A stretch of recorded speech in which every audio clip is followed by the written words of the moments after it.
사사기 4장 11절부터 24절까지의 말씀을 저 여러분이 한 절씩 교독하겠습니다. 모세의 장인 호밥의 자손 중 겐 사람 헤벨이 떠나 게데스에 가까운 사하나님 상수리나무 곁에 이르러 장막을 쳤더라. 아비노함의 아들 바락이 다볼산에 오른 것을 사람들이 시스라에게 알리매 시스라가 모든 병거 곧 철병거 900대와 자기와 함께 있는 모든 백성을 하루셋 학고임에서부터 기손강으로 모은지라. 데보라가 바락에게 이르되 일어나라, 이는 여호와께서 시스라를 내 손에 넘겨주신 날이라. 여호와께서 너의 앞서 나가지 아니하시느냐 하는지라. 이에 바락이 10,000명을 거느리고 다볼산에서 내려가니 여호와께서 바락 앞에서 시스라와 그의 모든 병거와 그의 온 군대를 칼날로 혼란에 빠지게 하시매 시스라가 병거에서 내려 걸어서 도망한지라. 바락이 그의 병거들과 군대를 추격하여 하루셋 학고임에 이르니 시스라의 온 군대가 다 칼에 엎드러졌고 한 사람도 남은 자가 없었더라. 시스라가 걸어서 도망하여 겐 사람 헤벨의 아내 야엘의 장막에 이르렀으니 이는 하솔 왕 야빈과 겐 사람 헤벨의 집 사이에는 화평이 있음이라. 야엘이 나가 시스라를 영접하며 그에게 말하되 나의 주여 들어오소서, 내게로 들어오시고 두려워하지 마소서 하매 그가 그 장막에 들어가니 야엘이 이불로 그를 덮으니라. 시스라가 그에게 말하되 청하노니 내게 물을 조금 마시게 하라. 내가 목이 마르다 하매 우유 부대를 열어 그에게 마시게 하고 그를 덮으니 그가 또 이르되 장막문에 섰다가 만일 사람이 와서 내게 묻기를 여기 어떤 사람이 있느냐 하거든 너는 없다 하라 하고 그가 깊이 잠드니 헤벨의 아내 야엘이 장막 말뚝을 가지고 손에 방망이를 들고 그에게로 가만히 가서 말뚝을 그의 관자 놀이에 박음에 말뚝이 꿰뚫고 땅에 박히니 그가 기절하여 죽으니라. 바락이 시스라를 추격할 때에 야엘이 나가서 그를 맞아 그에게 이르되 오라, 내가 찾는 그 사람을 내가 내게 보이리라 하매 바락이 그에게 들어가 보니 시스라가 엎드러져 죽었고 말뚝이 그의 관자 놀이에 박혔더라. 이와 같이 이날에 하나님이 가나안 왕 야빈을 이스라엘 자손 앞에 굴복하게 하신지라. 이스라엘 자손의 손이 가나안 왕 야빈을 점점 더 눌러서 마침내 가나안 왕 야빈을 진멸하였더라. 아멘.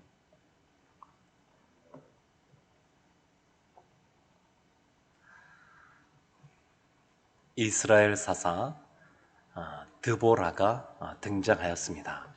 이 드보라는 여인입니다. 그럼에도 불구하고 이 드보라가 하나님의 그러한 세우신 목적에 합당하게 가나안 족속, 특별히 하솔 왕, 이 야빈의 그러한 그 지배하에서 오랜 세월 동안 20년이라는 세월 동안 고통 가운데 있을 때에 그 상황에서 구원하는 역할을 이 드보라가 감당하게 됩니다. 근데 홀로 감당하지 않고 이 드보라가 바락이라고 하는 그러한 사람을 세우고 리더로 세우고 그를 앞장 세워서 전쟁을 수행하는 것을 볼 수 있습니다. 그런데 이 가나안 왕, 이 하솔 왕이라고 하는 이 야빈은 150년 전에 이미 여호수아가 가나안 땅에 들어와서 정복 전쟁을 할 때에 이미 정복했었던 그러한 곳이었습니다. 그럼에도 불구하고 그들의 잔존 세력들이 남아 있으면서 150년의 세월이 지나면서 오히려 이스라엘을 다스리는, 그들을 괴롭히는 그러한 세력으로 성장하였습니다. 그 야빈 왕, 하솔 왕인 그 야빈의 이 군대 장관이 누구냐면 시스라입니다. 그 시스라는 그들에게 철병거 900승, 900대가 그에게 있었는데, 이 철병거는 오늘날로 말하면 이 소총 부대와 맞서는 탱크 부대라고 할 수 있습니다. 그러니까 철병거 한 대는 오늘날로 말하면 탱크 한 대 같은, 그래서 소총과 탱크가 붙으면 이 전쟁이 비교가 되지 않습니다. 그처럼 이 철병거 900대, 이것이 굉장히 아주 거대한 무력인 것을 볼 수가 있습니다. 그래서 그와 같은 고통 가운데 있을 때에 오늘 본문 바로 시작되는 앞에 이 사사기 4장 10절에 이렇게 말씀합니다. 바락이 스불론과 납달리를 게데스로 부르니 10,000명이 그를 따라 올라가고 드보라도 그와 함께 올라가니라. 스불론 지파, 납달리 지파, 그 지파의 10,000명이 이 드보라와 함께 바락을 따라서 모여들었습니다. 전쟁을 수행하기 위해서 모여들었는데, 이 바락은 이와 같이 10,000명이나 되는 사람들을 통솔할 수 있는 그러한 지도력이 이미 있는 사람입니다. 하나님이 그와 같은 사람을 세우셨습니다. 다만 뒤에 보면 이 드보라가 함께 하였다, 이런 표현이 나옵니다. 드보라가 사사가 되어서 다른 사사들과 달리 힘썼던 것이 있었습니다. 그것이 뭐냐면 하나님의 말씀으로 재판하는 것이었습니다. 말씀 사역이 드보라 이 사사의 주된 사역이었습니다.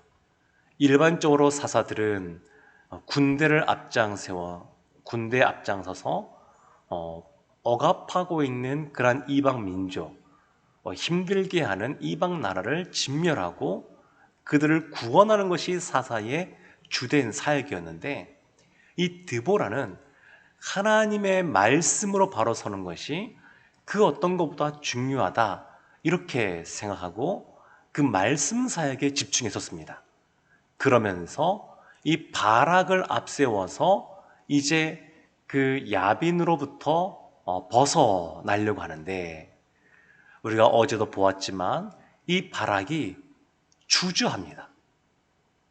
드보라가 바락을 세우고 하나님께서 이 전쟁을 너의 손에 붙이셨다, 이렇게 이미 말씀했음에도 불구하고 바락이 주저주저합니다. 그러면서 내가 갈 때에 당신도 함께 가야지만 내가 가겠습니다.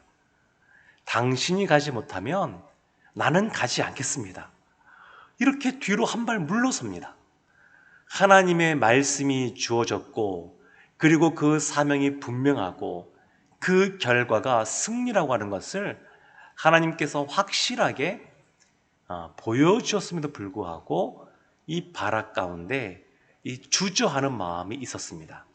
그래서 결국 드보라가 그와 함께 하면서 전쟁을 이제 시작하게 됩니다. 오늘 본문 앞에도 나오지만 이 드보라가 이 뭐라고 하나님의 말씀을 증거하냐면 사사기 4장 9절에 이렇게 말씀합니다. 이르되 내가 반드시 너와 함께 가리라. 그러나 내가 이번에 가는 길에서는 영광을 얻지 못하리니 이는 여호와께서 시스라를 여인의 손에 파실 것임이니라 하고, 삼국지라고 하는 그러한 소설을 보게 되면 중국의 이 삼국시대 때 여러 그러한 장수들이 군대를 이끌고 전쟁을 벌입니다. 근데 전쟁은 그 군대를 파는 것도 승리하는 것이지만 더 큰 수확은 뭐냐면 그 적군의 적장을 무찌르는 겁니다.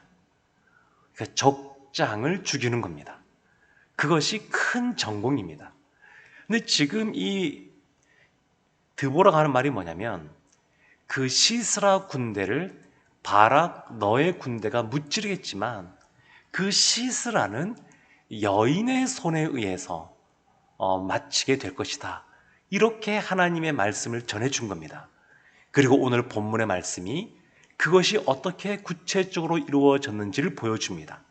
그래서 드보라와 바락, 그리고 오늘 본문 말씀에서는 이 바락과 또 한 여인인 야엘, 이 여인의 이야기가 나오게 됩니다.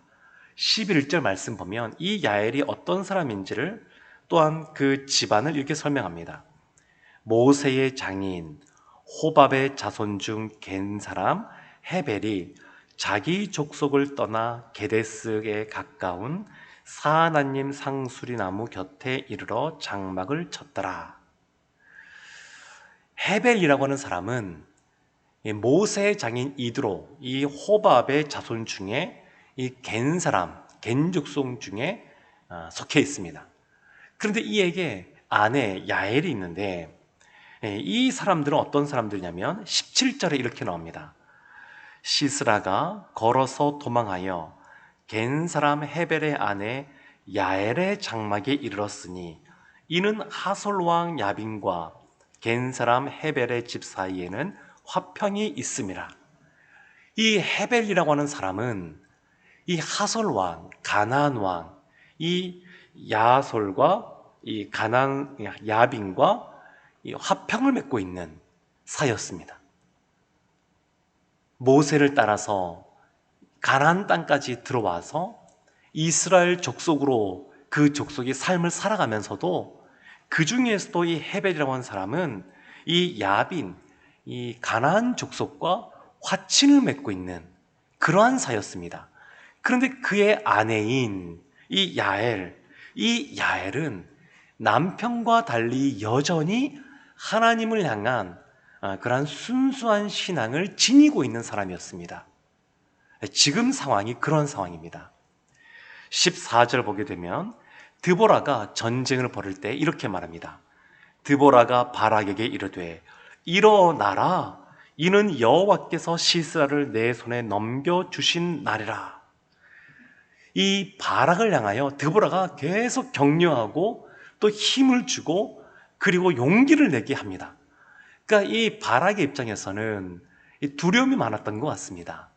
하나님의 말씀이 분명히 우리 가운데 주어졌지만 우리가 이 세상을 살아갈 때에 주저주저하는 모습이 있는 것처럼 우리의 현실의 삶 속에 놓여지는 이 문제를 하나님께서 온 우주 만물을 다스리고 통치하는 분이시다 라고 하는 것을 알고 우리가 믿고 나아가지만 때로는 멈춰서게 되고 주저앉게 되고 회피하고 싶고 돌아가고 싶고 이런 마음이 드는 것처럼 이 바락이 그런 상황이었던 것 같습니다.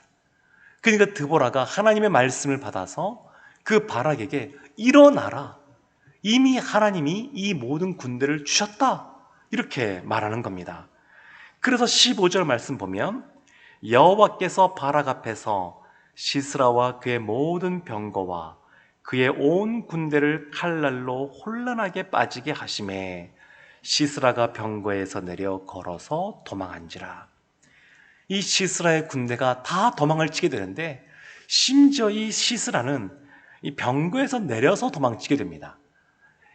사사기 5장에 보게 되면 하나님께서 이 모든 전쟁을 주관하고 계시는데 어떻게 이 가나안 족속을 하나님께서 패하게 만드시냐면 그 이스라엘 지역은 이 비가 늘 오는 것이 아니어서 때로는 이 비가 없을 때는 평지이다가 마른 땅이다가 비가 오면 강이 되는 그러한 강들이 있습니다. 하나님께서 갑자기 그와 같은 물을 주심으로 그 땅에 이 질퍽질퍽하게 만들어서 철병거가 소용없게 그 진흙더미 같은 곳에서 파묻혀서 움직이지 못하게 그렇게 만드십니다. 그래서 이 시스라가 그 병거에서 내리게 됩니다. 탱크 같은 것이 아주 있는데 그 무기를 사용하지 못하게 만드십니다. 그래서 이스라엘이 승리하게 하십니다. 그래서 바락이 그 승리를 한 것이 아니라 사실은 하나님께서 승리할 수 있도록 만들어 주신 겁니다. 하나님은 때로는 바락처럼 주저앉아 있기도 하고 용기를 내기 어려운 하나님의 사람들에게도 하나님께서 그 부족한 속에서도 채워주시고 함께 해주십니다. 드보라처럼 더 큰 믿음 가지고 담대히 살아가면 좋을 텐데 혹 그러지 못하고 주저주저하고 멈춰서 있어도 하나님께서 그런 사람도 힘을 주시고 하나님께서 그 상황을 열어주시고 승리케 하시는 것을 볼 수 있습니다. 다만 이 가나안 왕, 이 왕의 군대 장관인 이 시스라는 결국 어떻게 되냐면 그가 걸어서 도망칠 때에 이 헤벨의 집까지 가게 됩니다. 그리고 그의 아내인 야엘이 그 시스라가 딱 도망쳐오는 것을 보니까 패했다라고 하는 것을 알았던 것 같습니다. 그래서 집 안으로 들입니다. 도망치는 입장에서 피곤하지만 이 주저주저 할 때에 괜찮다고 들어오라고 그렇게 말을 합니다. 그래서 그 사람이 들어왔을 때에 또 먹을 것을 주고 그가 잠들게 됩니다. 그래서 21절 보면 어떻게 보면 좀 잔혹할 수 있는데 이런 말이 나옵니다. 그가 깊이 잠드니 헤벨의 아내 야엘이 장막 말뚝을 가지고 손에 방망이를 들고 그에게로 가만히 가서 말뚝을 그의 관자놀이에 박음해 말뚝이 꿰뚫고 땅에 박히니 그가 기절하여 죽으니라. 그 장수 철병거 그 900대를 이끄는 군대 장관인 이 시스라를 죽인 사람이 누구냐면 여인입니다. 야엘이라고 하는 그 여인인 뿐입니다. 하나님께서 왼손잡이 에웃을 통하여 사사로서 그 일을 감당케 하시고 그리고 이 드보라는 여인인데 여인인 이 드보라 사사를 통하여 구원의 역사를 행하십니다. 그리고 그 일 가운데 또 다른 한 여인인 믿음의 여인인 담대한 용기가 있는 여인인 이 야엘을 통하여 적장을 하나님께서 죽이십니다. 사랑하는 성도 여러분, 하나님께서는 믿음의 발걸음을 떼는 사람에게 하나님께서는 약속하신 그러한 그 약속이 성취되게 하십니다. 우리가 이 세상을 살아가는 것은 하나님이 이미 우리에게 약속을 주셨는데 그 약속이 성취되는 그 과정을 우리가 사실은 살아가고 있습니다. 이 과정 속에 필요한 것이 뭐냐면 담대한 믿음입니다. 하나님을 더욱더 신뢰하는 겁니다. 바락처럼 용기가 안 날 때 어떻게 해야 되느냐? 하나님의 말씀을 더 굳건히 붙잡아야 됩니다. 어떻게 하면 더 굳건히 붙잡을 수 있느냐? 기도함으로 하나님 앞에 더욱더 머물러 있으며 하나님을 신뢰해야 이와 같은 것이 가능합니다. 사랑하는 성도 여러분, 이 새벽에 하나님께 더 큰 믿음 달라고, 그래서 하나님이 주신 약속을 성취하는 승리의 삶을 살아가는 우리가 되게 달라고 기도하셔서 하나님이 주시는 참된 승리의 삶, 복된 삶을 살아가시기를 주님의 이름으로 축원합니다. 아멘. 기도하겠습니다. 하나님, 사사 드보라를 통하여 또한 야엘을 통하여 그리고 용기가 없지만 하나님께서 도와셔서 승리를 경험하게 한 이 바락을 통하여 이스라엘을 구원하신 것처럼 우리의 삶 속에 하나님 담대한 믿음을 허락하여 주셔서 우리 때문에 우리의 사랑하는 사람들이, 우리의 이웃들이 하나님의 은혜를 받아 누리게 하여 주시옵소서. 우리를 사랑하시는 예수님의 이름으로 기도합니다. 아멘.